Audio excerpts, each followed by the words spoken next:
नमस्कार साथियों। बेस्ट ज्ञान चैनल पर मैं बीरम सिंह आप सभी का स्वागत करता हूं। यहां पर आपको मिलती है डेली न्यूज़, करंट अफेयर्स, सरकारी नौकरी और योजनाओं की जानकारी।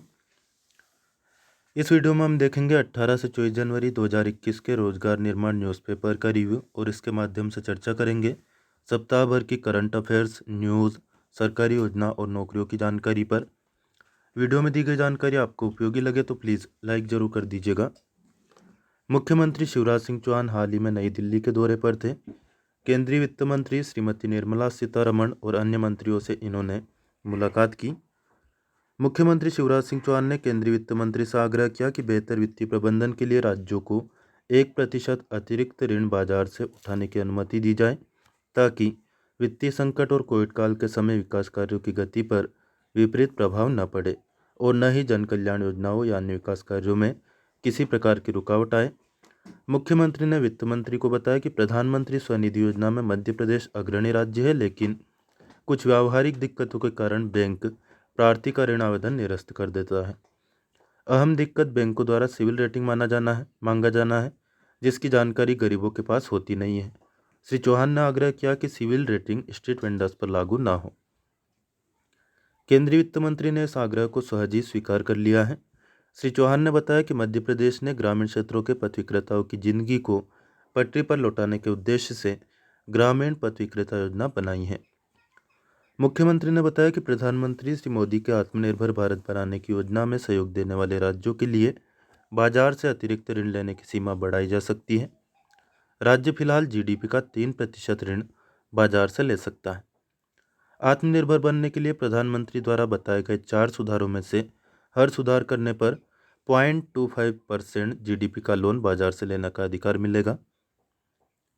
मध्य प्रदेश ने 3 सुधार पूरे कर लिए हैं। इसके बदले बाजार से 0.75% अतिरिक्त ऋण लेने की अनुमति केंद्र सरकार ने राज्य सरकार को दे दी है। अधोसंरचना विकास के मुद्दे पर श्री चौहान ने बताया कि मध्य प्रदेश को 1600 करोड़ रुपए में से 660 करोड़ रुपए की राशि केंद्र सरकार द्वारा स्वीकृत की गई थी, जिसमें से अभी तक केवल 330 करोड़ रुपए राज्य को प्राप्त हुए हैं। बजट में 105 आरओबी यानी कि रेलवे और ब्रिज को भी स्वीकृति मिली है। श्री चौहान ने बताया कि 1 लाख टीबीयू से अधिक यातायात घनत्व वाले सभी रेलवे फाटकों पर रेलवे और ब्रिज निर्माण के लिए 50% व्यय केंद्र सरकार योजना के तहत व्यय करती है। गेहूं उत्पादन में मध्य प्रदेश रहा नंबर 1। मुख्यमंत्री ने केंद्रीय कृषि मंत्री श्री नरेंद्र सिंह तोमर से मुलाकात के दौरान कहा कि पिछले वर्ष गेहूं की खरीदी में मध्य प्रदेश देश में नंबर 1 पर था और कोरोना काल में भी प्रदेश में गेहूं का एक एक दाना किसानों से न्यूनतम समर्थन मूल्य पर खरीदा गया है और गोदामों में संग्रहित किया गया है। अभी 84 लाख मीट्रिक टन गेहूं प्रदेश के गोदामों में संग्रहित किया जा चुका है। बात करें प्रतियोगी परीक्षाओं में इस खबर से कौन कौन से प्रश्न बन सकते हैं, तो पहला तो यह कि आपको सभी मंत्रियों के नाम याद रखना है। मंत्रियों का एक न एक मंत्री का नाम जरूर पूछा जाता है। इसके अलावा एक और जो बड़ा निर्णय लिया गया कि सिविल रेटिंग वाला जो प्रावधान है वह किस योजना में लागू ना होगा, स्ट्रीट वेंडर्स पर लागू नहीं होगा। स्ट्रीट वेंडर्स योजना क्या है? वह योजना जिसके अंतर्गत मध्य प्रदेश में गली में व्यापार करने वाले या फिर स्ट्रीट वेंडर्स को या ठेले वालों को जो कि रोड पर या पटरी पर व्यापार करते हैं, उनके लिए यह योजना है। 10,000 रुपये का लोन बिना ब्याज के दिया जाता है। ग्रामीण स्ट्रीट वेंडर्स के लिए कामगार सेतु पोर्टल बनाया गया है और शहरी स्ट्रीट वेंडर्स के लिए भी इसी प्रकार से एक पोर्टल बनाया गया है, रोजगार सेतु करके। कक्षा 6 से 8वीं तक विद्यार्थियों को मिलेगा आईआईटी के विशेषज्ञों का मार्गदर्शन। राष्ट्रीय आविष्कार अभियान के अंतर्गत स्कूल शिक्षा विभाग और आईआईटी इंदौर के द्वारा कक्षा 6 से 8वीं तक के गणित और विज्ञान विषय की गतिविधियों का ऑनलाइन प्रसारण शुरू किया गया है। प्रत्येक बुधवार को शाम 4 से 5 बजे तक सभी विद्यार्थी, शिक्षक और अभिभावक इस कार्यक्रम को यूट्यूब पर देख सकेंगे। राज्य शिक्षा केंद्र में आयोजित ऑनलाइन कार्यक्रम में राज्य शिक्षा केंद्र के अपर मिशन संचालक श्री लोकेश कुमार जहांगीर ने राष्ट्रीय आविष्कार अभियान के लक्ष्य अनुरूप स्कूल शिक्षा विभाग द्वारा किए जाने वाले कार्यों और भविष्य की योजनाओं का उल्लेख किया। उन्होंने आईआईटी इंदौर की सहयोगी पहल के लिए आभार भी व्यक्त किया है। इस कार्यक्रम के शुरुआती सत्र में प्रसिद्ध भौतिक शास्त्री पद्मश्री प्रोफेसर HC वर्मा मुख्य अतिथि थे। उन्होंने कहा कि वर्तमान की आवश्यकता यह है कि बच्चों में खोजी प्रवृत्ति हो, परिणाम की फिक्र न करते हुए वे कठिन परिश्रम करें और धैर्य के साथ अपने लक्ष्य की ओर निरंतर अग्रसर रहें। यह ऑनलाइन कार्यक्रम IIT इंदौर द्वारा प्रसारित किया जाएगा। यह कक्षा 6ठी से 8वीं तक की विज्ञान और गणित विषय की विषय वस्तु पर आधारित होगा। इस कार्यक्रम की सतत मॉनिटरिंग राज्य शिक्षा केंद्र द्वारा की जाएगी। यहाँ से कौन सा प्रश्न बन सकता है? तो यहाँ से प्रश्न बन सकता है कि हाल ही में किस अभियान के तहत स्कूल शिक्षा विभाग और IIT इंदौर के बीच में समझौता हुआ है? तो राष्ट्रीय आविष्कार अभियान के तहत। और किन किन के बीच में समझौता हुआ है, यह भी प्रश्न बन सकता है। तो स्कूल शिक्षा विभाग और IIT इंदौर के साथ में। खास खबर, ध्रुपद केंद्र भोपाल में छात्रवृत्ति के लिए आवेदन आमंत्रित किए गए हैं। मध्य प्रदेश संस्कृति परिषद के अंतर्गत संचालित उस्ताद अलाउद्दीन खां संगीत एवं कला अकादमी की ओर से गुरु शिष्य परंपरा के तहत ध्रुपद गायन का प्रशिक्षण ध्रुपद केंद्र में दिया जाएगा। सीधा सा प्रश्न बनता है कि कौन सी अकादमी कहाँ स्थित है? तो अलाउद्दीन खां संगीत और कला अकादमी कहाँ स्थित है? भोपाल में। यह जो आवेदन है 21 जनवरी तक आमंत्रित किए गए हैं। 4 वर्ष तक ट्रेनिंग चलेगी। चयनित प्रतिभागी को प्रशिक्षण के दौरान प्रतिमाह 3,000 रुपये बतौर छात्रवृत्ति भी दी जाएगी। सम्मान अभियान, अपहरण के मामलों में परिवार को मिलेगा अधिकार पत्र। तो सम्मान अभियान किससे संबंधित है? नारी की गरिमा को अक्षुण्ण बनाए रखने से संबंधित है और अपराधियों की धरपकड़ और उनका जो मनोबल है उसे तोड़ने से संबंधित है। मध्य प्रदेश में अपराधियों पर अंकुश लगाने का कार्य पूरी ताकत से किया जाएगा। आम लोगों को कानून के राज का एहसास कराया जाएगा। गत 8 माह में अपराधियों के विरुद्ध की जा रही सख्त कार्रवाई का परिणाम यह रहा कि विभिन्न तरह के अपराधों में 15 से लेकर 50% तक की कमी आई है। अब अपहृत बच्चे के बरामदगी के लिए चेकलिस्ट के अनुसार कार्रवाई होगी। बालिकाओं और महिलाओं से जुड़े अपराधों में लिप्त लोग नरपिशाच है, उन्हें किसी भी स्थिति में न छोड़ा जाए। बलात्कारियों को तो फांसी होनी चाहिए। प्रदेश में गुम बालिकाओं के संबंध में हाल ही में विस्तार से समीक्षा की गई। परिजनों को एक रिकॉर्ड पत्र दिया जाएगा जिसमें पुलिस द्वारा की जा रही विवेचना का विस्तृत विवरण होगा। अधिकार पत्र में जानकारी रहेगी कि कितने दिनों में क्या क्या कार्रवाई की गई है। इस व्यवस्था में अब अपहृत होने वाले बच्चों के परिजन के साथ प्रत्येक 15 दिन में थाना प्रभारी और प्रत्येक 30 दिन में SDOP केस डायरी के साथ बैठेंगे। इसमें यह सुनिश्चित किया जाएगा कि अधिकार पत्र के अनुसार कार्रवाई हुई है या नहीं। ये बातें मुख्यमंत्री शिवराज सिंह चौहान ने भोपाल स्थित मिंटो हॉल में प्रदेश स्तरीय सम्मान अभियान का शुभारंभ करते हुए कही है। कार्य के लिए बाहर जाने वाली बच्चों का रिकॉर्ड रखने का सिस्टम बनाने के निर्देश भी मुख्यमंत्री शिवराज सिंह चौहान ने दिए।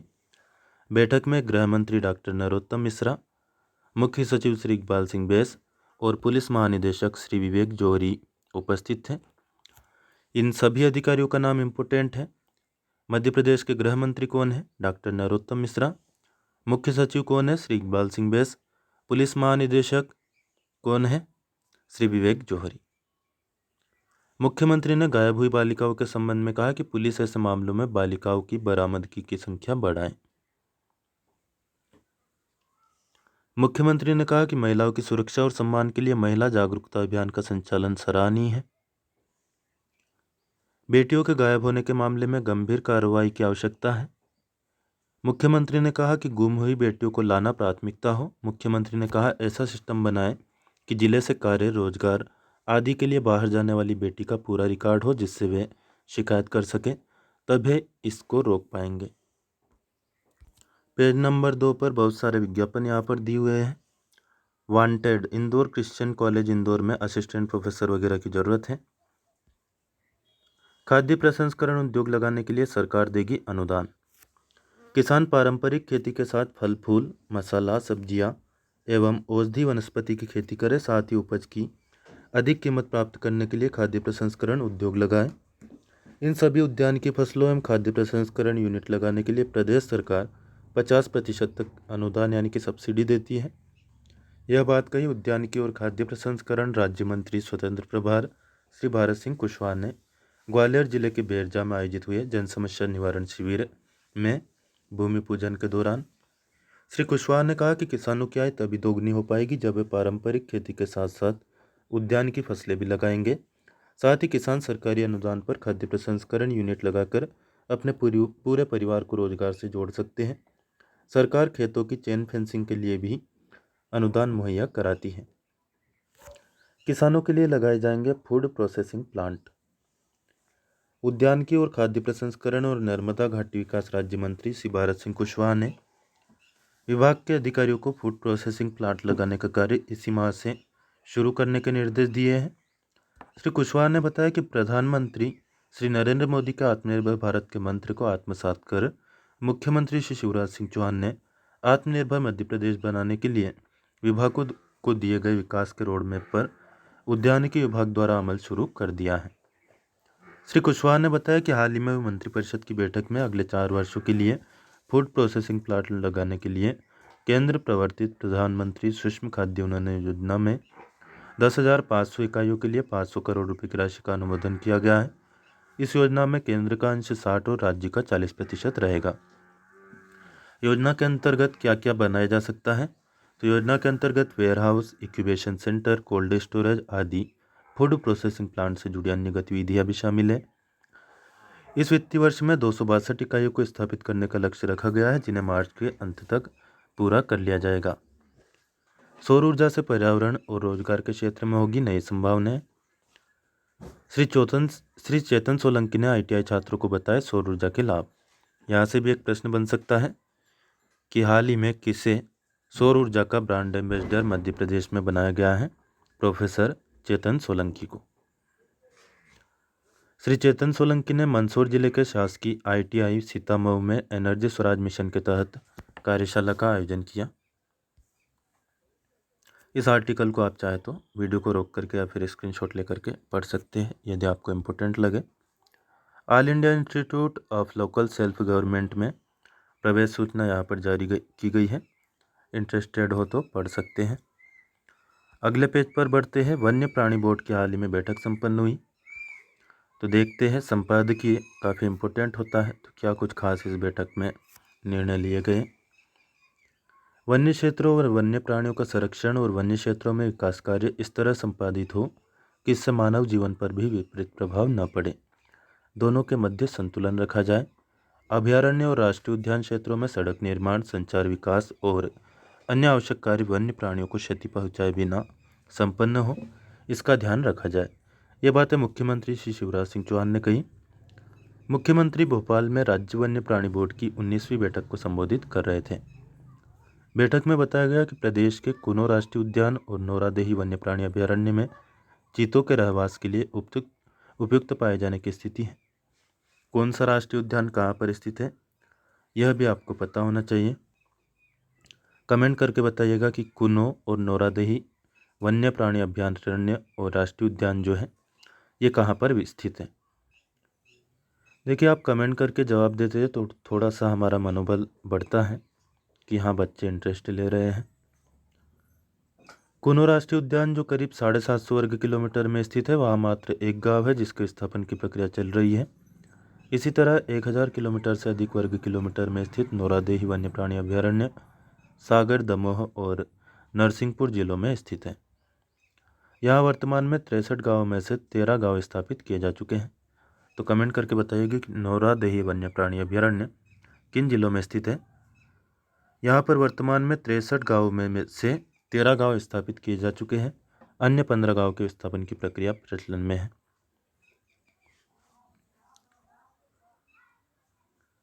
भारतीय वन्य जीव संस्थान देहरादून के वरिष्ठ वैज्ञानिक डॉक्टर YV झाला द्वारा मध्य प्रदेश के संरक्षित क्षेत्रों में अफ्रीकी चीतों की अनुकूलता के संबंध में प्राथमिक सर्वेक्षण किया जाएगा। इसके लिए तैयारियां शुरू कर दी गई है। प्रस्तावित वैकल्पिक संरक्षण क्षेत्र गांधी सागर अभयारण्य मंदसौर में शाकाहारी वन्य प्राणियों के ट्रांसलोकेशन के लिए नरसिंहगढ़ अभयारण्य राजगढ़ से 500 चीतल ट्रांसलोकेशन करने की अनुमति भी प्राप्त हुई है। यहाँ से प्रश्न बन सकता है। देखिए, नरसिंहगढ़ का जो अभयारण्य है, यहाँ से 500 चीतल ले जाए जाएंगे। कहाँ पर? गांधी सागर अभयारण्य में, जो कि मंदसौर में स्थित है। बैठक में मुख्यमंत्री ने कहा कि बफर में सफर जैसी गतिविधियों से पर्यटन विकास संभव होगा। उन्होंने मध्य प्रदेश को टाइगर स्टेट के बाद तेंदुआ स्टेट बनने पर भी बधाई दी। देखिए, सबसे ज़्यादा जो तेंदुए और टाइगर है वो मध्य प्रदेश में है, याद रखिएगा। मुख्यमंत्री ने प्रदेश में 3,421 तेंदुए होने पर भी प्रसन्नता व्यक्त की। श्री चौहान ने कहा कि राज्य में तेंदुआ संख्या लगभग 3,500 है। यह निश्चित ही एक उपलब्धि है। देश में कुल 12,852 तेंदुए हैं। मध्य प्रदेश को टाइगर के बाद तेंदुआ राज्य बनने के पश्चात अन्य प्राणियों की श्रेणी में भी अग्रणी बनने की संभावनाएं बढ़ी हैं। मध्य प्रदेश में अखिल भारतीय बाघ गणना 2018 में 526 बाघ पाए जाने के साथ बाघ प्रदेश का दर्जा भी हासिल किया था। तो याद रखिए, 526 बाघ पाए गए हैं 2018 की जनगणना के अनुसार मध्य प्रदेश में, और यह लेटेस्ट जनगणना है बाघ की। हर 4 साल में यह होती है। अब तेंदुआ स्टेट का दर्जा मिलने से मध्य प्रदेश प्रथम और कर्नाटक और महाराष्ट्र द्वितीय और तृतीय क्रम पर है। बैठक में बाघों के रहवासों और संरक्षित क्षेत्रों का भारत सरकार और राज्य सरकार की योजनाओं के साथ ही कैंपा फंड से भी वित्त पोषण पर चर्चा हुई।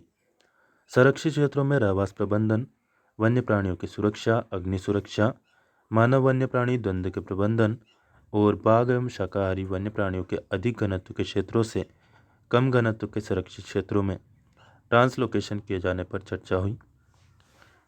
प्रदेश में वन्य प्राणियों के संरक्षण के लिए 16,794 वर्ग किलोमीटर क्षेत्र में 6 टाइगर रिजर्व सहित 11 राष्ट्रीय उद्यान और 24 वन्य प्राणी अभयारण्यों का गठन किया गया है। याद रखिएगा, टाइगर रिजर्व प्रदेश में कितने हैं? 6, 11 राष्ट्रीय उद्यान है और 24 वन्य प्राणी अभयारण्य हैं। बैठक में बताया गया कि प्रदेश के बड़वाह वन मंडल में महाशीर मछली संरक्षण योजना लागू की गई है। महाशीर को राज्य मछली का दर्जा भी मध्य प्रदेश में प्राप्त है। राज्य शासन ने महाशीर संरक्षण और प्रजनन पर 61 लाख रुपए की राशि खर्च की है। वर्ष 2020 में महाशीर का 4 बार कृत्रिम प्रजनन कराया गया, जिसके फलस्वरूप 4,000 फ्राई प्राप्त किए गए। ये स्वस्थ स्थिति में है। इसे नर्मदा के जल प्रवाह में छोड़ा जाएगा। मध्य प्रदेश में अभी भी बड़े क्षेत्र में वन मौजूद है। वनों में मौजूद पेड़ों और वन्य प्राणियों की रक्षा की जिम्मेदारी सरकार और समाज दोनों की है। सरकार द्वारा समय समय पर उपाय किए जाते हैं और इसी के बेहतर नतीजे भी देखने को मिलते हैं। ऑक्सीजन चक्र के बारे में यहाँ पर जानकारी दी हुई है। चूँकि ऑक्सीजन सजीवों का मूल आधार है, इसलिए हम पढ़ लेते हैं। ऑक्सीजन सभी जीवों को केवल आधार ही प्रदान नहीं करती, बल्कि जीवित तत्वों के अंदर व्यावहारिक रूप से महत्वपूर्ण आधारभूत भूमिका भी निभाती है। ऑक्सीजन चक्र को प्रभावित करने वाला घटक स्वयं मनुष्य है। वह सांस लेने की प्रक्रिया में ऑक्सीजन खींचता है और कार्बन डाइऑक्साइड छोड़ता है। मनुष्य ऑक्सीजन का भंडार कम करके कार्बन डाइऑक्साइड की आपूर्ति में वृद्धि करता है। इससे भी आगे बढ़कर वह अतिरिक्त ईंधनों को जलाता है और ऑक्सीजन आपूर्ति को और कम कर देता है। वह वनों को काटकर और उन पर शहर बसाकर प्रकाश संश्लेषण क्रिया को कम कर देता है, जिसका असर अब दिखाई दे रहा है। पूरा विश्व अनचाहे तूफान, बेमौसम बारिश, बाढ़ और अन्य आपदाओं से पीड़ित है। पृथ्वी के तापमान में निरंतर बढ़ोतरी हो रही है। यह बात पूरी दुनिया के लिए चिंता का विषय है। तो इंसानों को चाहिए कि खुद की आबादी कम करें और वनों की आबादी बढ़ाए। राष्ट्रीय पर्यटन दिवस कब मनाया जाता है? 25 जनवरी को। यात्राएं हमें सिखाती भी हैं और आगे बढ़ाती हैं। दुनिया एक किताब है और जो यात्रा नहीं करते हैं वो सिर्फ एक पन्ना पढ़ते हैं। अफ्रीकी दार्शनिक सेंट एगस्टिन का यह कथन व्यक्ति के जीवन में यात्रा के महत्व को दर्शाता है।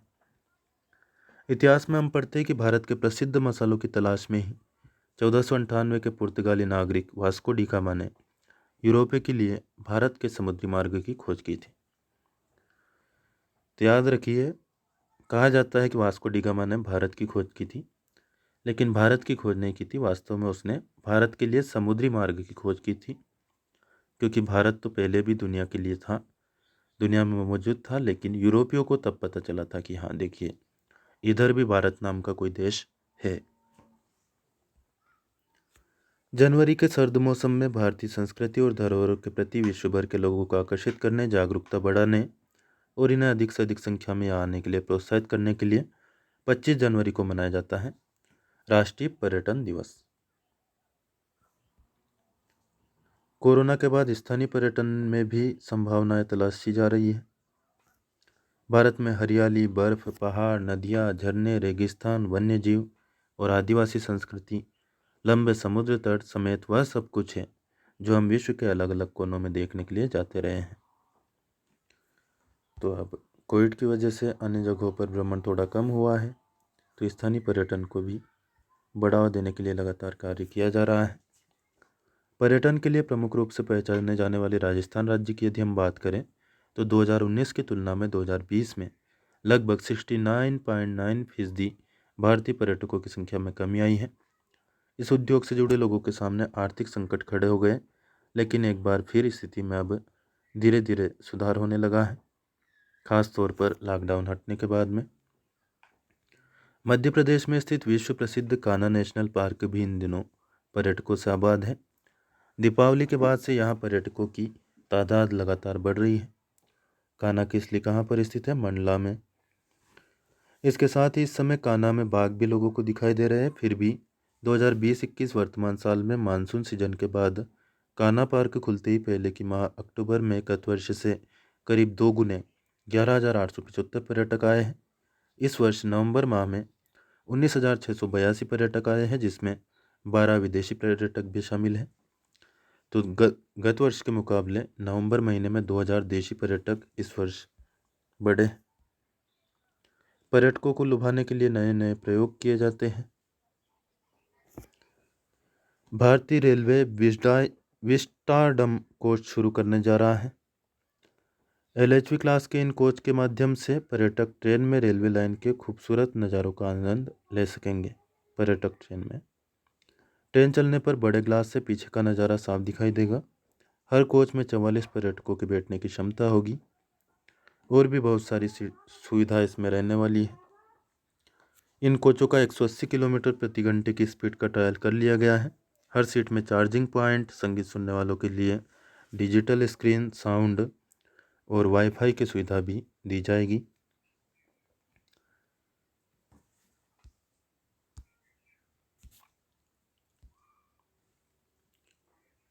देखो अपना देश के लिए मेरा संकल्प पत्र को ऑनलाइन pledge.mygov.in/mycountry इस लिंक पर जाकर आप जो है फॉर्म भर सकते हैं। इसके बाद 2022 तक देश के 15 दर्शनीय स्थलों की शेयर करके उनकी तस्वीरें संबंधित साइट पर भेजनी होगी। इसके बाद क्या होगा, पूरा खर्च पर्यटक को सरकार देगी। इसमें खास बात यह है कि व्यक्ति को अपने गृह राज्य से हटकर अन्य जगहों की घूमने की तस्वीरें ही भेजनी है। महिलाएं अब अकेले कर रही सफ़र, जमाना बदल रहा है। यहाँ पर देश के कुछ पर्यटन स्थलों के बारे में भी जानकारी दी है, जैसे कि हिमाचल प्रदेश के शिमला जिले में स्थित छोटा सा हिल स्टेशन है कुफरी। यहाँ कई खूबसूरत झीलें, बर्फ से ढके पहाड़ और कई मनोरम दृश्य हैं। यह सुरक्षा की दृष्टि से भी काफ़ी उत्तम है और यहाँ पर्यटकों का स्वागत भी बेहतर तरीके से होता है। ऐसे में इसकी ये सारी खूबियाँ इसे महिला यात्रियों के लिए घूमने के लिए एक आदर्श स्थान बनाती हैं। इसी तरह चाय के बगीचों, खूबसूरत प्राकृतिक दृश्य और हरियाली के लिए मशहूर मन्नार यहाँ के स्थानीय निवासियों को उनके गर्मजोशी वाले स्वभाव के लिए जाना जाता है। गंगा किनारे बसे ऋषिकेश में दुनिया भर के लोग राफ्टिंग और एडवेंचर एक्टिविटीज़ जैसी चीज़ों को एंजॉय करने आते हैं। यहाँ अकेले घूमना भी पूरी तरह से सुरक्षित माना जाता है, सुकून और शांति मिलती है। तो यात्राएं हमारे जीवन में हमें कुछ सिखाती है। पुराने समय से लेकर अब तक यदि हम देखें तो मनुष्य यात्राओं के माध्यम से ही आगे बढ़ा है और उसने सीखा है। स्वामी विवेकानंद ने ऐतिहासिक शिकागो विश्व धर्म सम्मेलन की यात्रा से संपूर्ण विश्व में भारतीय दर्शन के महत्व को बढ़ाया था। वही राष्ट्रपिता महात्मा गांधी ने छुआछूत और रंगभेद को भी यात्रा के माध्यम से जाना। यानी अपने जीवन में बड़े परिवर्तन यात्राओं से होते हैं, इसलिए जब भी समय मिले हमें पर्यटन का आनंद लेना चाहिए। यह जीवन में सीखने और समझने का एक बहुत ही अच्छा माध्यम है। बात स्वामी विवेकानंद की हुई, तो ये बताइए कि राष्ट्रीय युवा दिवस कब मनाया जाता है? कमेंट करके। इस रोजगार और निर्माण के पेपर में आपको मिल जाएगा राज्य सेवा मुख्य परीक्षा 2019 का विज्ञापन। प्रवेश पत्र की उपलब्धता की अवधि रहेगी 10 मार्च 2021 से। आवेदन आप कर पाएंगे ऑनलाइन 11 जनवरी से लेकर 10 मार्च तक। नहीं, 11 जनवरी से आप अप्लाई कर पाएंगे। 10 मार्च तक प्रवेश पत्र उपलब्ध हो जाएंगे और 21 मार्च को आपकी मुख्य परीक्षा हो जाएगी राज्य सेवा की। 9 फरवरी तक ऑनलाइन आवेदन 9 फरवरी तक कर पाएंगे और 21 मार्च तक प्रवेश पत्र आप डाउनलोड कर पाएंगे और 26 मार्च तक ये परीक्षा चलने वाली है।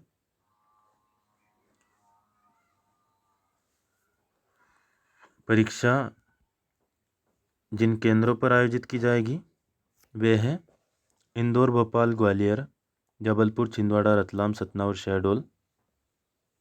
टाइमिंग की बात करें तो सुबह 10 से दोपहर 1 बजे तक का टाइम रहेगा, यानी कि 3 घंटे। अलग अलग प्रश्न पत्रों के लिए अलग अलग टाइम है। तो यहाँ पर एक चीज़ आप ये समझ सकते हैं कि देखिए, आपकी जो मुख्य परीक्षा होती है राज्य सेवा की, उसमें कौन कौन से पेपर होते हैं? 6 पेपर होते हैं। सामान्य अध्ययन के लिए 3 घंटे का टाइम रहता है। पेपर फर्स्ट के लिए, पेपर सेकंड के लिए भी 3 घंटे का टाइम रहता है। पेपर थर्ड के लिए भी 3 घंटे का टाइम रहता है और पेपर फोर्थ के लिए भी 3 घंटे का टाइम रहता है। सामान्य हिंदी के लिए भी 3 घंटे का टाइम रहता है, जबकि निबंध के लिए आपको 2 घंटे का टाइम रहता है, सुबह 10 से 12 बजे तक। परीक्षा शुल्क रहेगा 400 रुपये। विलम्ब शुल्क काफ़ी ज़्यादा है, इसलिए विलम्ब शुल्क के भरोसे न रहें। 3,000 से लेकर 25,000 तक विलम्ब शुल्क लग सकता है। तो कहीं ना कहीं हर चीज़ में कमाई करने का साधन पीईबी ढूंढ ही लेता है। एमपीपीएससी ने शुद्धि पत्र जारी किया है राज्य अभियांत्रिकी सेवा परीक्षा 2020 के बारे में। लिपि की त्रुटि हो गई थी, उसे सुधारने के लिए एमपीपीएससी सहायक संचालक किसान कल्याण और कृषि विकास परीक्षा 2019 के परीक्षा तिथि और परीक्षा केंद्रों का चुनाव के संबंध में यह सूचना पत्र है। आप इंटरेस्टेड हो तो पढ़ लीजिएगा। निविदा विज्ञप्ति जारी की गई है, यह तो ज़्यादा हमारे काम की है नहीं। बाकी आगे भी निविदा विज्ञप्ति है। ये क्या है? निविदा विज्ञप्ति इसमें काफ़ी ज़्यादा रहती है। पता नहीं क्यों सरकार निविदा विज्ञप्ति को भी इसी एक पेपर में घुसेड़ देती है। रोजगार का अलग और निर्माण का अलग हो तो ज़्यादा अच्छा रहता है मेरे ख्याल से। मध्य प्रदेश ग्रामीण सड़क विकास प्राधिकरण, इसमें प्रतिनियुक्ति और संविदा नियुक्ति के लिए विज्ञापन जारी हुआ है। लास्ट डेट रहेगी 25 मई 2018 यहाँ पर दिया हुआ है। पता नहीं 2018 कैसे दिया हुआ है, 2021 ही होना चाहिए वैसे। लेखापाल के पद हैं 1, 63 वर्ष आयु सीमा है। प्रतिनियुक्ति के आधार पर 5 वर्ष का अनुभव होना चाहिए। वही संविदा के लिए सेवानिवृत्त सहायक ग्रेड 2, जो कि राज्य शासन का होता है, सहायक ग्रेड 2, जिनकी आयु 63 वर्ष से अधिक ना हो। और कंप्यूटर पर दक्ष अभ्यर्थी को प्राथमिकता मिलेगी। मानचित्रकार सहायक ग्रेड 2, सहायक ग्रेड 3, ये भी पद है। तो प्रतिनियुक्ति के आधार पर पद है। मध्य प्रदेश राज्य सहकारी बैंक मर्यादित, इसने भी आवेदन आमंत्रित किए हैं। अपेक्स बैंक में कैडर के अंतर्गत 75 कैडर अधिकारी या मुख्य कार्यपालन अधिकारी, कुल 12 पद इसके हैं। कुल परिलब्धियाँ 1 लाख से ऊपर रहेगी। देख सकते हैं आप, अलग अलग पद हैं, वीडियो को रोक करके या फिर स्क्रीनशॉट लेकर के। रिक्त पदों की पूर्ति होगी आईबीपीएस मुंबई के माध्यम से। 15 जनवरी से लेकर 7 फरवरी 2021 के बीच में आप अप्लाई कर सकते हैं। 1200 रुपये परीक्षा शुल्क है। सामान्य ओबीसी और ईडब्ल्यूएस के लिए, एससी एसटी के लिए, पीएच श्रेणी के उम्मीदवारों के लिए 900 रुपये शुल्क रहेगा। शुल्क काफ़ी ज़्यादा है। पता नहीं सरकार नौकरी निकाल रही है या फिर कमाई कर रही है। Madhya Pradesh rural road development authority में ये तो टेंडर है। एमपी पुलिस ने भर्ती जारी कर दी है, देखो परीक्षा के लिए यह विज्ञापन है। आरक्षक संवर्ग की भर्ती के लिए चयन परीक्षा 2020 के संबंध में सूचना जारी कर दी है। पहले ही मैं आपको पूरा वीडियो बनाकर यह जानकारी दे चुका हूँ। 16 जनवरी से आवेदन डलना स्टार्ट हो गए हैं। लास्ट डेट रहेगी 30 जनवरी। संशोधन कर पाएंगे 4 फरवरी तक। परीक्षा होगी 6 मार्च 2021 से शुरू। विस्तार से जानकारी पीईबी की वेबसाइट पर जाकर के देख लीजिएगा। स्मार्ट सिटी के रूप में दतिया का विकास किया जाएगा। गृह मंत्री डॉक्टर नरोत्तम मिश्रा ने दतिया मंडी प्रांगण में 3,91,91,00,000 रुपए की लागत के विद्युत उपकेंद्र का लोकार्पण करते हुए कहा कि उपकेंद्र बन जाने के बाद आसपास के निवासियों को सतत विद्युत प्रदाय किया जा सकेगा। आयुष विभाग में जो Ayush health and wellness centre है उसमें भर्ती खुली है। 25 जनवरी 2021 लास्ट डेट रहेगी। चयन परीक्षा लिखित और साक्षात्कार में चयनित अभ्यर्थियों को आयुष हेल्थ एंड वेलनेस केंद्रों पर संविदा आधार पर व्यापक आयुष हेल्थ एंड वेलनेस सेवा प्रदाय की सुनिश्चित करने के लिए कम्युनिटी हेल्थ ऑफिसर के रूप में सेवाएं देनी होगी। आयु सीमा 21 से 40 वर्ष 1 जनवरी 2021 की स्थिति में। 5 वर्ष की छूट SC ST OBC के लिए और दिव्यांग के लिए और महिलाओं के लिए। ऑनलाइन आवेदन ही स्वीकार किए जाएंगे। 337 पद है।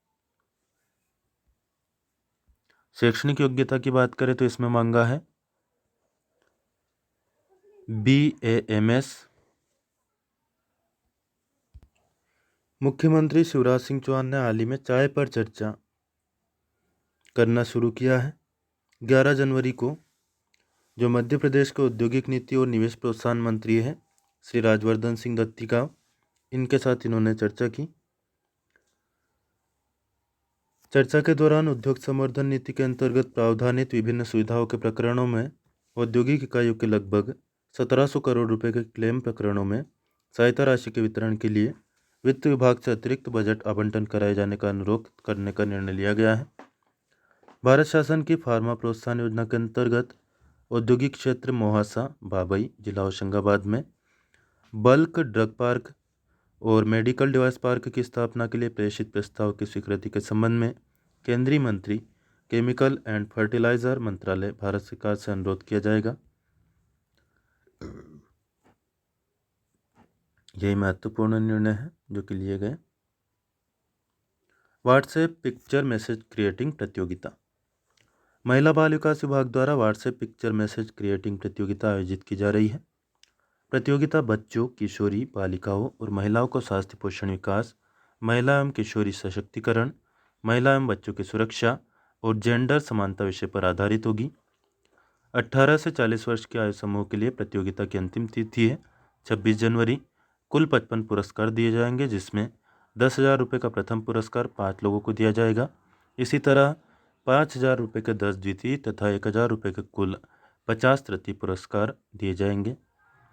व्हाट्सएप पिक्चर मैसेज प्रतियोगिता की संदर्भ सामग्री विभागीय वेबसाइट mpwcdmis.gov.in या फिर esanchayika.mp.gov.in तथा विभागीय यूट्यूब चैनल MPWCD पर भी उपलब्ध है।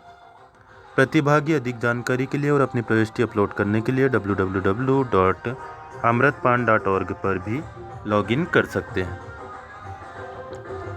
अंतर्राष्ट्रीय स्तर का बनाया जाए ग्लोबल स्किल पार्क। मुख्यमंत्री शिवराज सिंह चौहान ने यह बात कही। ग्लोबल स्किल पार्क कहाँ पर स्थित है? भोपाल में। प्रतिवर्ष 22,000 विद्यार्थियों को हुनरमंद बनाने का लक्ष्य इसमें रखा गया है। समय सीमा और गुणवत्ता दोनों का ध्यान रखने की बात कही गई। मुख्यमंत्री के द्वारा 1548 करोड़ रुपए इसकी लागत है परियोजना की। तकनीकी शिक्षा, कौशल विकास और रोजगार विभाग को कौशल विकास परियोजना के लिए ADB यानी कि एशियन डेवलपमेंट बैंक से कितने रुपए मिले हैं? 967.50 करोड़ रुपए कर्ज के रूप में मिले हैं। ADB का मुख्यालय कहाँ पर स्थित है? मनीला में। और मनीला शायद फिलीपींस की राजधानी है। परियोजना के अंतर्गत भोपाल में लगभग 2 वर्ष में स्किल पार्क बन जाएगा। निर्धारित की गई अवधि दिसंबर 2022 के पहले ही यह विश्व स्तरीय स्किल पार्क बनाने का संकल्प है। कुछ कार्य 1.5 वर्ष में ही पूर्ण हो जाएंगे। हमारा प्रयास होगा कि वर्ष 2022 के मध्य तक पाठ्यक्रम प्रारंभ हो जाए और विद्यार्थी प्रशिक्षण प्राप्त करने लगे। स्किल पार्क के कार्यों पर डिजाइन के लिए अनुबंधित की गई टाटा कंसल्टिंग इंजीनियर्स लिमिटेड और तकनीकी शिक्षा विभाग नज़र रखेंगे। प्रशिक्षित विद्यार्थियों को विदेश में भेजने की भी योजना है। सिंगापुर भ्रमण किया था 2017 में मुख्यमंत्री ने। इस क्षेत्र में सिंगापुर स्पेशलिस्ट है। सपना यह है कि बच्चों के हाथ में इतना हुनर आ जाए कि उन्हें प्लेसमेंट मिल जाए। इसी उद्देश्य की पूर्ति के लिए ग्लोबल स्किल पार्क बनाया गया है भोपाल में। अंतर्राष्ट्रीय स्तर का यह संस्थान होगा। निर्धारित 11 ट्रेड के अलावा स्थानीय आवश्यकता के अनुसार अन्य ट्रेड भी शुरू किए जा सकते हैं।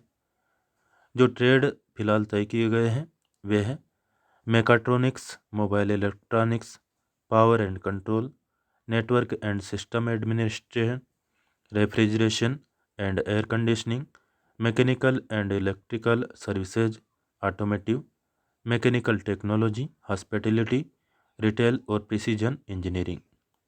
Global skills park city campus में संचालित है। Global skill park city campus में संचालित है।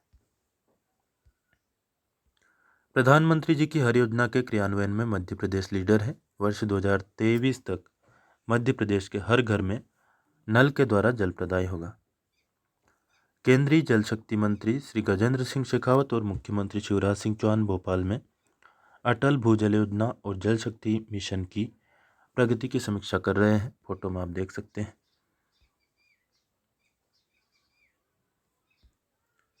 बैठक में मुख्यमंत्री शिवराज सिंह चौहान ने कहा कि प्रधानमंत्री श्री मोदी का वर्ष 2024 तक हर घर में शुद्ध जल पहुंचाने का संकल्प है। मध्य प्रदेश में प्रधानमंत्री जी के इस संकल्प को वर्ष 2023 तक ही पूरा कर लिया जाएगा। अटल भूजल योजना का भी रोड मैप तैयार है। इस पर भी तेजी से अमल किया जाएगा। अटल भूजल योजना में मध्य प्रदेश के 6 जिले और 9 ब्लॉक शामिल हैं। पहले चरण में ये जिले हैं छतरपुर, सागर, टीकमगढ़, दमोह, पन्ना और निवाड़ी। और 9 ब्लॉक है पथरिया, छतरपुर, नौगांव, राजनगर, अजयगढ़, पलेरा, बलदेवगढ़ और निवाड़ी। योजना को वर्ष 2025 तक पूरा किया जाना है। याद रखिए, जल जीवन मिशन जो योजना है इसको 2023 में पूरा करना है। 2024 में, तो हाँ 2024 में मोदी जी का संकल्प है, लेकिन मध्य प्रदेश ने 2023 का लक्ष्य रखा है। जबकि अटल भूजल योजना का जो लक्ष्य है वो 2025 तक पूरा किया जाने का है। मध्य प्रदेश में योजना की लागत 315.62 करोड़ रुपए है। 100% राशि विश्व बैंक और भारत सरकार से प्राप्त होनी है। अटल भूजल योजना में जल स्रोतों के उपयोग के लिए जागरूकता अभियान चलाया जाना जरूरी बताया श्री शेखावत ने। 30 साल तक यह जल संरचना जो बनेगी वह चलती रहे, ऐसे प्रयास होंगे। 5 वर्षों में 16 करोड़ नल कनेक्शन होने हैं। इसमें बड़ी बात यह होगी कि जो जल प्रबंधन है वह ग्राम पंचायत के माध्यम से होगा। इसके लिए हर गांव की जल कार्य योजना तैयार की जानी है। इस मिशन का उद्देश्य है पानी की क्वालिटी, क्वांटिटी और रेगुलरिटी, मात्रा, गुणवत्ता और नियमितता सुनिश्चित करना। मुख्यमंत्री शिवराज सिंह चौहान ने कहा कि जल जीवन मिशन के अंतर्गत मध्य प्रदेश में तेज गति से काम हो रहा है। पिछले 6 महीने में लगभग 1.5 लाख कनेक्शन हो गए हैं। प्रदेश के 1 करोड़ 21 लाख घरों में से 29,68,000 घरों में कनेक्शन हो गए हैं और 91,56,000 घरों में कनेक्शन होने हैं। योजना के अंतर्गत बुरहानपुर और निवाड़ी जिलों में आगामी मार्च महीने तक कार्य पूरा कर लिया जाएगा। तो नल कनेक्शन से मिलेगा सभी गाँवों में अब जल। मध्य प्रदेश जल निगम मर्यादित प्रथम चरणों में 2 जिलों निवाड़ी और बुरहानपुर के सभी ग्रामों में प्रत्येक परिवार को 31 मार्च 2021 तक नल कनेक्शन से जल प्रदाय किए जाने की दिशा में सुनियोजित प्रयास कर रहा है। निवाड़ी जिले में कुल 253 आबाद ग्राम है, जिनमें 71,715 घरेलू नल कनेक्शन दिए जाने हैं। इस योजना के पूर्ण होते ही 3,88,000 ग्रामीण आबादी को नल कनेक्शन के माध्यम से जल प्रदाय शुरू हो जाएगा। अब तक जिले के 32 ग्रामों में नल कनेक्शन से जल आपूर्ति की जा चुकी है। शेष 221 गाँवों में योजना के अंतर्गत तेजी से कार्य हो रहा है। जिले में ग्रामीण जल प्रदाय योजना के अंतर्गत 80% कार्य पूरा हो चुका है। इसी तरह बात करें बुरहानपुर की, तो यहाँ पर कुल 255 आवास ग्राम है, जिनमें 1,06,282 घरेलू नल कनेक्शन दिए जाने हैं। इस योजना के पूर्ण होते ही 5,30,877 आबादी को नल कनेक्शन के माध्यम से जल प्रदाय शुरू हो जाएगा। जल जीवन मिशन के अंतर्गत बुरहानपुर जिले में सितंबर 2020 से कार्य प्रारंभ किए गए थे। अब तक जिले से 60 ग्रामों में नल कनेक्शन से जलापूर्ति की जा चुकी है। शेष 195 गाँवों में योजना के अंतर्गत तेजी से कार्य हो रहा है। छोटे कोल्ड स्टोरेज लगाने के लिए 20 जनवरी तक कर सकेंगे आवेदन। किसानों को 1,000 और 500 मीट्रिक टन के छोटे कोल्ड स्टोरेज लगाने की योजना में आवेदन की अंतिम तिथि 10 जनवरी से बढ़ाकर 20 जनवरी तक कर दी गई है। तो 20 जनवरी तक आप अप्लाई कर पाएंगे इसमें। यह निर्णय उद्यानिकी, खाद्य प्रसंस्करण और नर्मदा घाटी विकास राज्य मंत्री श्री भारत सिंह कुशवाहा की अध्यक्षता में आयोजित विभागीय समीक्षा बैठक में लिया गया। बैठक में आत्मनिर्भर मध्य प्रदेश के अंतर्गत वर्ष 2021-22 में उद्यानिकी विभाग की योजनाओं को शुरू करने के रोड मैप पर भी चर्चा हुई। राष्ट्रीय स्वास्थ्य मिशन के अंतर्गत स्वास्थ्य सेवाएं ग्वालियर में संभागीय कोल्ड चेन टेक्नीशियन के एक रिक्त पद को दिनांक 31 मार्च 2021 तक संविदा आधार पर मासिक मानदेय 15,000 पर भरने के लिए आवेदन आमंत्रित किए गए हैं। योग्यता इसमें रहेगी कक्षा 12वीं विज्ञान से उत्तीर्ण, साथ ही में ITI से 2 वर्षीय प्रशीतन और वातानुकूलन का प्रमाण पत्र अथवा प्रशीतन एवं वातानुकूलन एंड एयर कंडीशनिंग में डिप्लोमा संबंधित क्षेत्र में 3 वर्ष का कार्यानुभव भी मांगा गया है। कोरोना वायरस का टीका फाइनली जो इसका टीकाकरण है शुरू हो गया 16 जनवरी से। 4.25 लाख हेल्थ केयर वर्कर्स को लगाया जाएगा इस अभियान में टीका।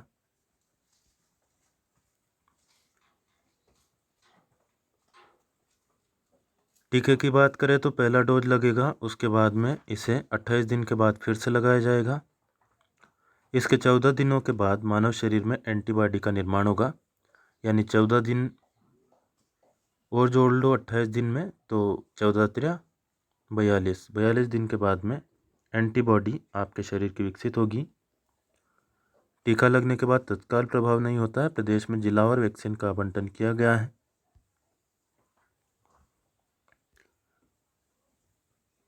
बैठक में अपर मुख्य सचिव स्वास्थ्य श्री मोहम्मद सुलेमान ने वैक्सीनेशन के बारे में विस्तृत जानकारी दी है। कई महीनों की मेहनत के बाद भारत में 2 vaccine serum institute of India की कोविशील्ड और भारत बायोटेक की कोवैक्सीन स्वीकृत की गई है। दोनों वैक्सीन किस कंपनी की है और क्या नाम है, याद रखिएगा। पहली है सीरम इंस्टीट्यूट ऑफ इंडिया की कोविशील्ड और भारत बायोटेक की है Covaxin. One nation one ration, हितग्राहियों को मिल रहा है खाद्यान्न पोर्टेबिलिटी का लाभ। खाद्य नागरिक आपूर्ति और उपभोक्ता संरक्षण मंत्री श्री बिसाऊ लाल सिंह ने बताया कि देश के 11 राज्यों में प्रदेश के ऐसे नागरिक जो उन राज्यों में निवासरत तथा कार्यरत हैं, अपना खाद्यान्न शासकीय उचित मूल्य की दुकान से बायोमेट्रिक सत्यापन से पात्रता अनुसार राशन प्राप्त कर रहे हैं। उन्होंने बताया कि one nation one ration card योजना मध्य प्रदेश सहित 12 राज्यों, ये राज्य कौन कौन से हैं? आंध्र प्रदेश, गोवा, गुजरात, हरियाणा, झारखंड, कर्नाटक, केरल, महाराष्ट्र, राजस्थान, तेलंगाना और त्रिपुरा यहाँ पर लागू है।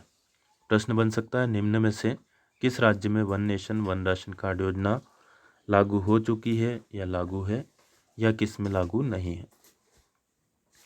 फैक्ट याद रहेंगे तो आसानी से आप कर पाएंगे। बायोमेट्रिक सत्यापन से मिल रहा है खाद्यान्न। खाद्य मंत्री सिंह ने बताया कि मध्य प्रदेश में कार्यरत तथा निवासरत उपरोक्त 11 राज्यों के माइग्रेंट लेबर जो अपने मूल राज्य की उचित मूल्य की दुकान से राशन प्राप्त करते रहे हैं, वे भी जहां निवासरत तथा कार्यरत हैं वहीं पर पोर्टेबिलिटी के माध्यम से नज़दीक की उचित मूल्य की दुकान से बायोमेट्रिक सत्यापन से पात्रता अनुसार खाद्यान्न प्राप्त कर रहे हैं। इसमें बड़ी बात यह है कि उपभोक्ता अन्य दुकान से भी राशन ले सकते हैं।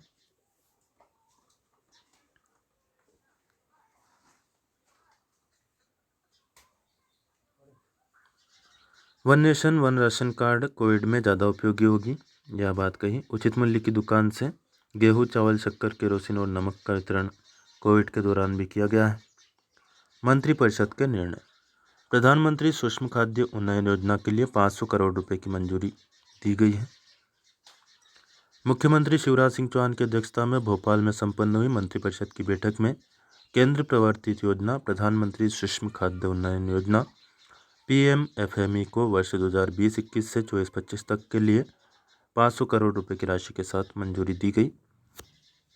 इसमें परियोजना स्वीकृति के लिए कलेक्टर की अध्यक्षता में प्रस्ताव की अनुशंसा के लिए जिला स्तरीय समिति बनाई गई है। 10 लाख रुपए तक की अनुदान सहायता वाले प्रोजेक्ट के लिए मुख्य सचिव की अध्यक्षता में राज्य स्तरीय अनुमोदन समिति रहेगी। अंतर विभागीय मंत्री सक्षम समूह 10 लाख रुपए से अधिक की स्वीकृति दे सकेगा। यह योजना क्लस्टर अप्रोच के साथ एक जिला एक उत्पाद पर आधारित है। निजी इकाइयों को 35%, अधिकतम 10 लाख क्रेडिट लिंक अनुदान मिलेगा। FPO SHG कोऑपरेटिव को पूंजी निवेश प्रशिक्षण और विपणन पर 35% क्रेडिट लिंक अनुदान न्यूनतम टर्नओवर 1 करोड़ होने पर मिलेगा। सेल्फ हेल्प ग्रुप को सीड कैपिटल 40,000 प्रति सदस्य दी जाएगी। सीड कैपिटल यानी कि शुरुआती पूंजी। ग्रामीण सीमांत छोटे किसान और भूमिहीन कृषि श्रमिक ऋण विधेयक भी पारित कर दिया गया है।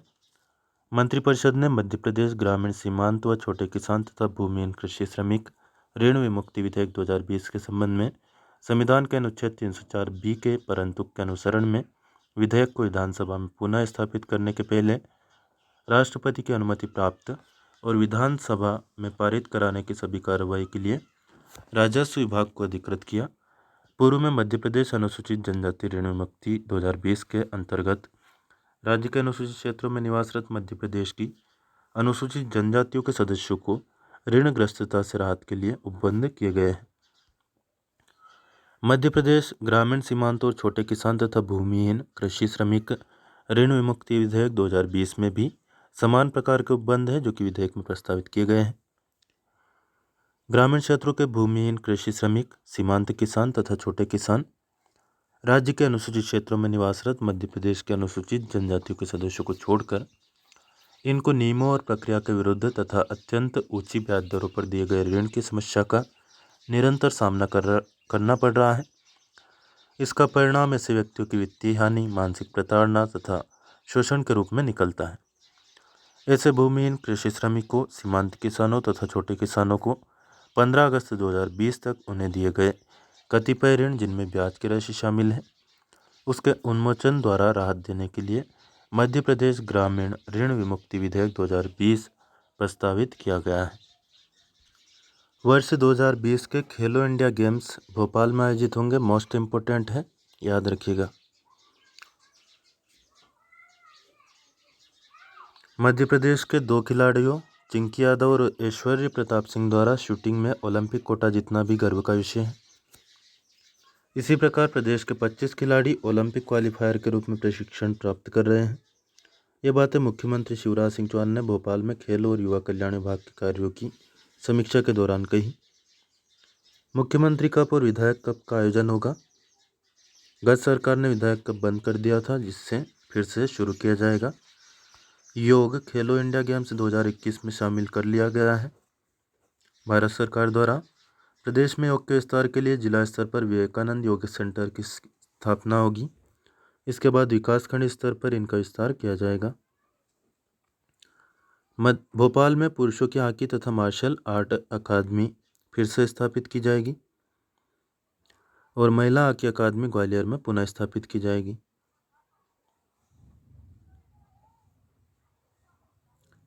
टीटी नगर स्टेडियम में मार्शल आर्ट अकादमी बनाई जा रही है। भोपाल में शूटिंग रेंज का भी विस्तार किया जाएगा। ग्वालियर में अंतर्राष्ट्रीय खेल परिसर तथा भोपाल में अंतर्राष्ट्रीय स्पोर्ट्स साइंस सेंटर होगा। मुख्यमंत्री ने कहा कि ग्वालियर में 50 एकड़ भूमि पर अंतर्राष्ट्रीय खेल परिसर के निर्माण तथा भोपाल में विश्व स्तरीय स्पोर्ट्स साइंस सेंटर के निर्माण की योजना है। स्पोर्ट्स साइंस सेंटर में खिलाड़ियों के बेहतर स्वास्थ्य के लिए विभिन्न प्रकार के वैज्ञानिक तरीके अपनाए जाएंगे। रांझी जबलपुर में तीरंदाजी की विश्व स्तरीय अधोसंरचना बनाए जाने की भी योजना है।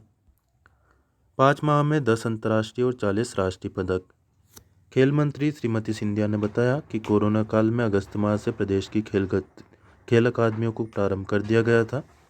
यह प्रदेश के लिए गौरव की बात है कि गत 5 महीनों में मध्य प्रदेश के खिलाड़ियों ने 10 अंतर्राष्ट्रीय और 40 राष्ट्रीय पदक हासिल किए हैं। श्री महाकाल विकास योजना को मंजूरी मिल गई है। उज्जैन के लिए बड़ी सौगात है। प्रवचन हॉल, धर्मशाला आदि का जैसे जैसे निर्माण कार्य आगे बढ़ता जाए वैसे वैसे पुराने निर्माण को हटाया जाएगा। मुख्यमंत्री ने रुद्रसागर में किए जा रहे निर्माण कार्यों का अवलोकन भी किया। श्री महाकाल क्षेत्र विकास योजना के अंतर्गत परियोजना के क्रियान्वयन से श्री महाकालेश्वर मंदिर का क्षेत्रफल वर्तमान स्थिति से 8 से 10 गुना बढ़ जाएगा।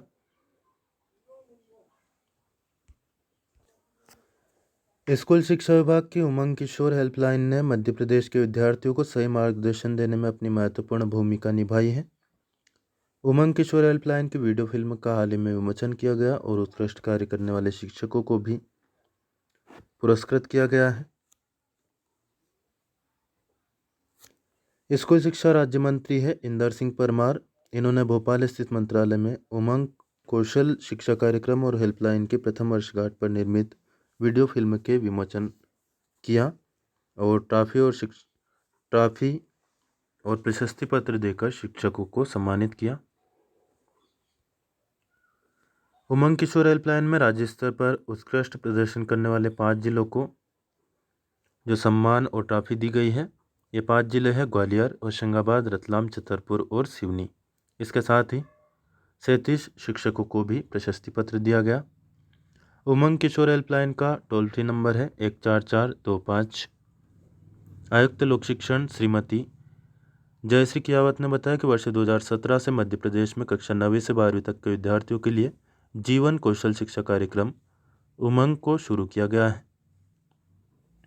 टेली काउंसलिंग केंद्र भी भोपाल में स्थापित है। इस संबंध में राज्य स्तर पर यह जो कार्यक्रम है उमंग हेल्पलाइन स्कूल शिक्षा विभाग द्वारा संयुक्त राष्ट्र जनसंख्या कोष और BGMS के सहयोग से पूरे प्रदेश में चल रहा है। कोरोना काल में हेल्पलाइन काफ़ी मददगार साबित हुई है।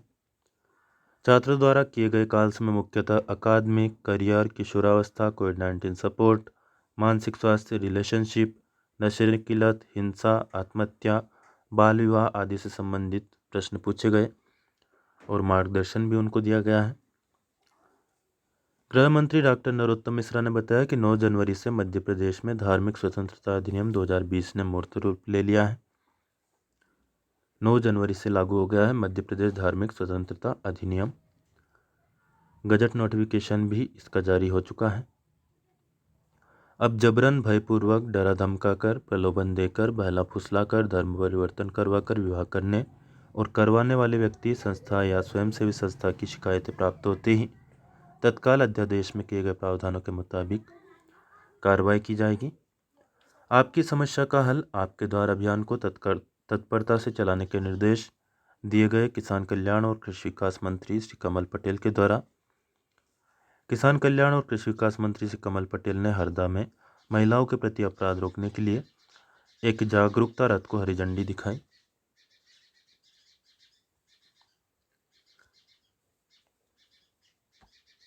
आपकी समस्या का हल आपके द्वार जो है यह योजना जन समस्याओं को निपटाने से संबंधित है।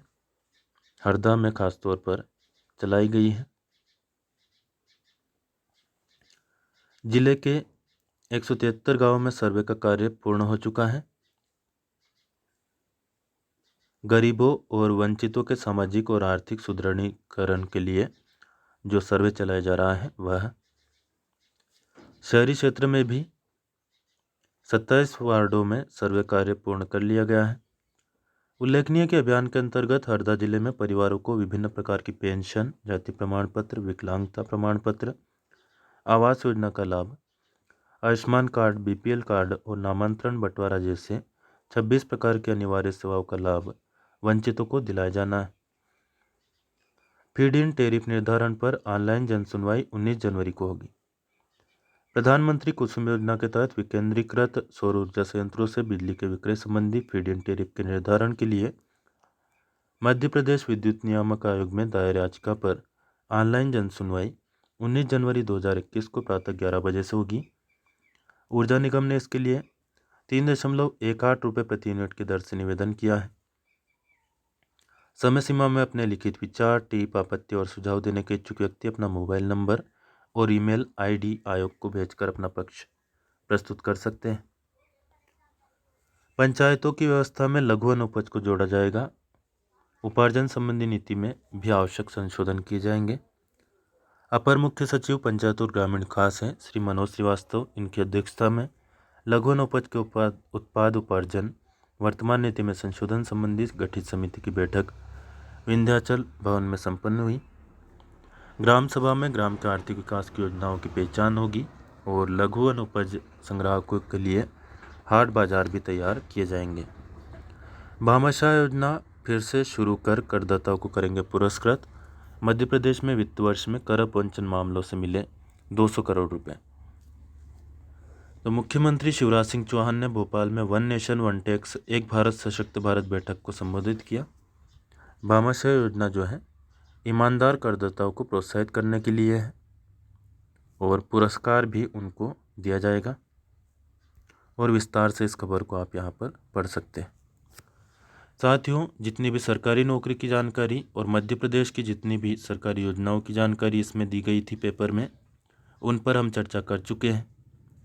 नेक्स्ट वीडियो में हम राष्ट्रीय अंतर्राष्ट्रीय घटनाक्रम देखेंगे और खेल घटनाक्रम देखेंगे। काफ़ी लंबा वीडियो रहा, आपको पता ही है कितनी मेहनत इसमें लगती होगी। वीडियो में दी गई जानकारी आपको उपयोगी लगे तो प्लीज़ लाइक ज़रूर कर दीजिए।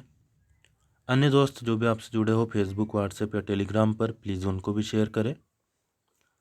कोई प्रश्न या सुझाव आपका हो कमेंट करके बता सकते हैं या पूछ सकते हैं, प्रश्न हो तो लाइक, शेयर और सब्सक्राइब करना बिल्कुल ना भूलें। धन्यवाद। जय हिंद, जय भारत।